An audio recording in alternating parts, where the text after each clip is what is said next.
Good evening, Radhe Radhe, जय श्री कृष्णा। तो आप लोग सोच रहे होंगे कि मैं ये भागम भाग क्यों मचा रखी हूँ और मेरी अलमारी थोड़ी सी मैसी है, क्योंकि अभी जो है जाड़ों के कपड़े मैंने निकाल के अंदर रखा है और गर्मियों के कपड़े निकाल के वैसे ही बाहर ही रखा है, अभी सेट नहीं किया है। तब तक मुझे इतनी बड़ी सरप्राइज़ मिल रही है कि क्या बताऊँ। तो मैं इसमें से ढूंढ ढूंढ के चीज़ें रख रही हूँ। एक तो पहले से पता रहता कि हाँ हमें यहाँ जाना है, तो हम अपना पूरे प्रोग्राम सेट करके रखते हैं कि ये ले जानी है वो ले जानी है। लेकिन अगर आपको 2 घंटे पहले पता चले कि हाँ आपको यहाँ जाना है, तो 2 घंटे में ऐसे ही दिमाग की दही होती रहती है, सोचने लग जाते हैं कि करें तो क्या करें, कैसे करें। क्योंकि अपना भी सोचना होता है, अपने बच्चों को भी सोचना होता है। आदमियों क्या है, आदमी तो मुंह से बोलते हैं, बाकी कुछ नहीं करते हैं। वो बस खड़े रहते हैं, तुम्हारे घर के काम भी नहीं करेंगे, तुम्हारे घर भी नहीं संभालते हैं।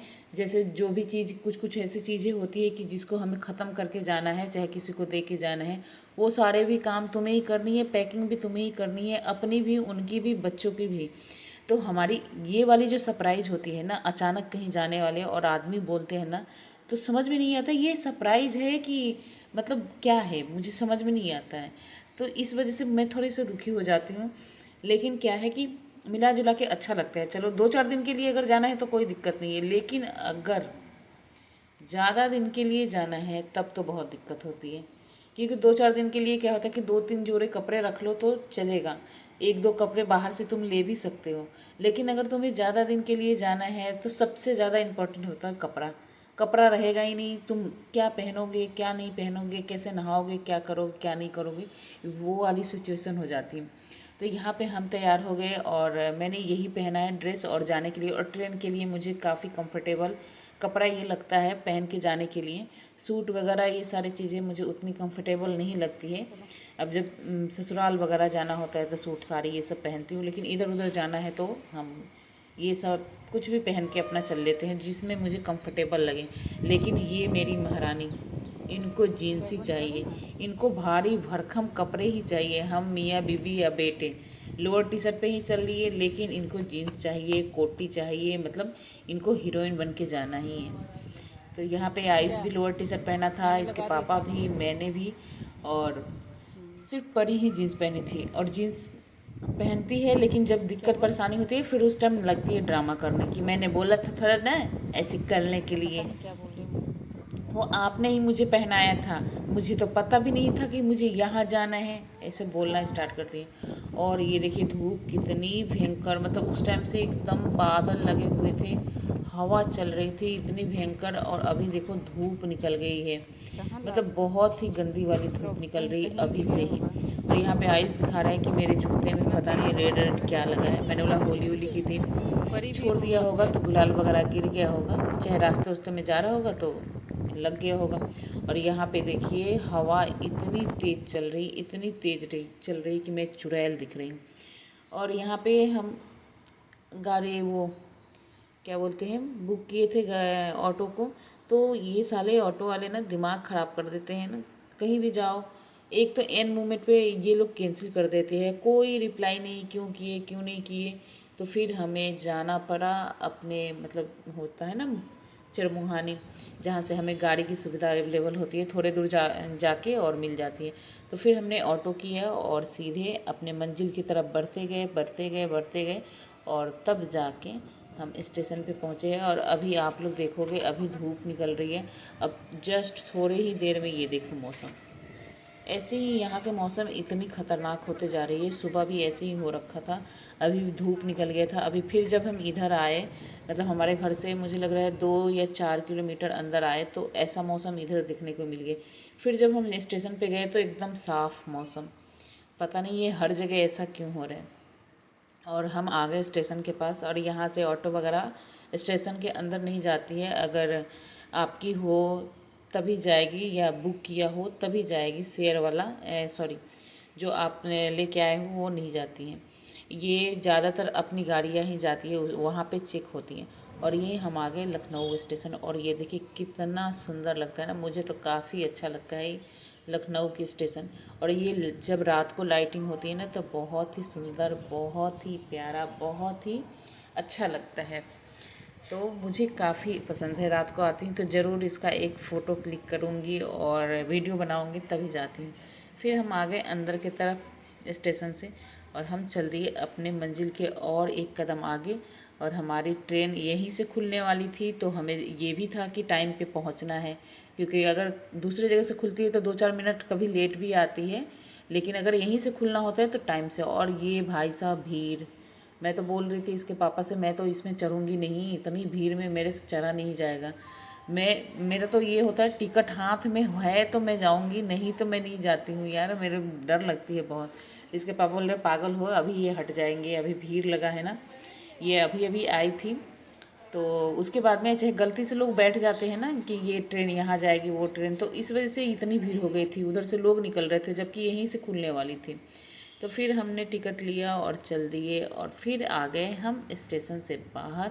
तो हम कहाँ आए हैं आप लोग गेस करके बताना, और जिसने बता दिया उसको एक बहुत ही अच्छी इनाम मिलेगी। अब क्या मिलेगी वो मुझे नहीं पता, और अभी तक बताओ कोई भी नहीं बता सकता है कि मैं कहाँ पे आई हूँ, लेकिन मैं अभी नहीं बताऊँगी क्योंकि ये मेरा सरप्राइज़ है भाई, आप लोगों को अभी नहीं बता सकती। तो हम आ गए जहाँ हमें आना था वहाँ पे, और यहाँ पे हम इंतज़ार करें ओला घटोला का। तो ओला घटोला आने में ऐसे ही पता नहीं आजकल क्या हो रहे हैं, ओला वाला ऐप मुझे बिल्कुल ही अच्छी नहीं लग रही है आजकल। तो मैंने बोला इसके पापा से, इससे अच्छा यहाँ से ऑटो वगैरह करो और चलो होटल की तरफ जहाँ चलना है। तो फिर हमने ऑटो किया, और साले होटल वाले इतने ख़तरनाक घटिया है ना, हमारी तो दिमाग ख़राब कर दिए थे यार। हम लोग मतलब समझ लो स्टेशन पे उतर गए थे 11 बजे, और ये देखो पुराने ज़माने के जो ट्रेन की इंजन थी, हम मतलब मुझे लग रहा है कि मैंने देखा है ये वाले इंजन तब की है, अब तो बहुत पुराने हो गए हैं। और यहाँ पे देखो मैं हमने होटल में कम से कम 4-5 जगह पता किया, जो कहीं रूम जहाँ मिल रहा है वहाँ हमें पसंद नहीं आ रही है, उनकी सर्विस पसंद नहीं आ रही है। और इसके पापा कहने का मतलब है कि अगर हम होटल में हैं तो हमें होटल वाली फील भी होनी चाहिए, वहाँ हर चीज़ अवेलेबल भी होनी चाहिए, तब हम वो वाली रूम लेंगे। तो जो हमने बुकिंग करके यहाँ से इसके पापा बुक करके गए थे, तो उन्होंने क्या किया, जब हम वहाँ पे पहुँचे तो वो फ़ोन ही नहीं उठा रहे हैं। इस वजह से हमें थोड़ी सी परेशानी की दिक्कत उठानी पड़ी, क्योंकि 2 बच्चों को लेके और रात को 11 बजे 12 बजे हम इधर से उधर उधर से इधर घूम रहे, तो थोड़ा सा लगता ही है कि एक तो होता है कि हाँ चलो 11 बजे 12 बजे गए तो अपने होटल में गए और सीधे सोए, या जो भी करना है करो, खाना पीना खाना है। तो ये हम 2 बजे तक तो ऐसे घूमते ही रह गए। उसके बाद मतलब कितने जगह अभी इसके पापा गए हैं देखने के लिए, उनको रूम ही पसंद नहीं आ रहा है, बोल रहे वो घर जैसा है, उसमें एसी नहीं है, तो उसमें ये नहीं है, उसमें कोई फैसिलिटी नहीं है। उनको भी बहुत थोड़ी सी होती है, उनका कहने का मतलब है हम होटल का जब पैसे दे रहे हैं तो हमें होटल जैसा सर्विस मिलना भी चाहिए, वह हर चीज़ अवेलेबल होना चाहिए, एक क्लिक में हमें खाना मिल जाए, एक क्लिक में उनको पानी मिल जाए, उनको ये सर्विस चाहिए, तभी वो रहेंगे। तो फिर उसके बाद दूसरे जगह आए, दूसरी जगह भी पसंद नहीं, मतलब 5-6 जगह पसंद नहीं है, यहाँ पे जाके थोड़ी सी पसंद आई क्योंकि इनके यहाँ सर्विस अवेलेबल थी। हालांकि कमरे उतने अच्छे नहीं थे, लेकिन सर्विस थी कि हमें खाना पीना चाय के लिए बाहर नहीं जाना पड़ेगा, अगर हमें ज़रूरत है तो हम अंदर से ले सकते हैं। तो यहाँ पे इसके पापा को पसंद आई, तो चलो कोई बात नहीं, वेट थोड़ा सा छोटा है, एडजस्ट करते हैं। इतने छोटे से जगह में ये बताना सब कुछ लगा रखा है, ये कहते हैं सिंगल किंग। इतनी गर्मी नहीं लग रही है। हाँ। अच्छा नहीं लग रहा, लेकिन यहाँ भी रूम के हिसाब से, सॉरी पैसे के हिसाब से हमें रूम नहीं मिला, लेकिन यहाँ पे ये वाली सर्विस इनको बहुत अच्छी लगी कि हम फ़ोन करेंगे तो हमें चाय मिल जाएगा। और ये हो गई है, हम लोग सो गए थे और मैं और इसके पापा उठ गए हैं, लेकिन ये दोनों अभी सोए हैं, क्योंकि जो बच्चे 2 बजे तक बेचारे सोए नहीं थे, अभी वो उसके पापा 4 बजे से जगा रहे हैं, लेकिन हमारी नींद नहीं खुल रही थी। ये बज गए थे 6, मतलब बजने वाले थे। तब मैं जैसे तैसे उठी, बेहोशी की हालत में उठी हूँ, ब्रश कर रही हूँ, लेकिन मेरे को मन नहीं कर रहा था मैं क्या करूँ क्या नहीं करूँ, लेकिन इसके पापा बोल रहे थे धूप हो जाएगा, धूप में तुम जाओगी फिर पक जाओगी, ये वो फलाने ढिमके बहुत कुछ। तो यहाँ देखो मेरे थोबरे, एक तो नींद पूरा नहीं हो रखा है, ये सूज गया है और आँख में पता नहीं कौन से कीड़े लग गए, मतलब कीड़े ने मार दिया कि एकदम आँख लाल लाल हो गए थे। तो ये देखो मैं दिखा रही आपको होटल से बाहर के नज़ारे। ये हमारे जाने की जो रास्ता है, हमें ये ऐसी लाइन लगा के जानी है और बहुत ही दूर तक लाइन है, मतलब हम जैसे होटल के सामने ही कैप्चर कर सकती हूँ, ज़्यादा दूर तक नहीं, लेकिन ये काफ़ी दूर तक लाइन लगी और मैं तैयार नहीं हूँ। और जैसे जैसे दिन बढ़ते जाएगा वैसे वैसे ये लाइनें भी बढ़ती जाएगी। तो हम तो सोच रहे थे कि रात में जाओ ज़्यादा अच्छा रहेगा, लेकिन फिर रात बजे में 11 बजे बंद हो जाता है। तो चलो, मुझे तो सरप्राइज़ जो मिली मुझे बहुत ही अच्छी लगी। आपको ये वीडियो कैसी लगी कमेंट करके बताना।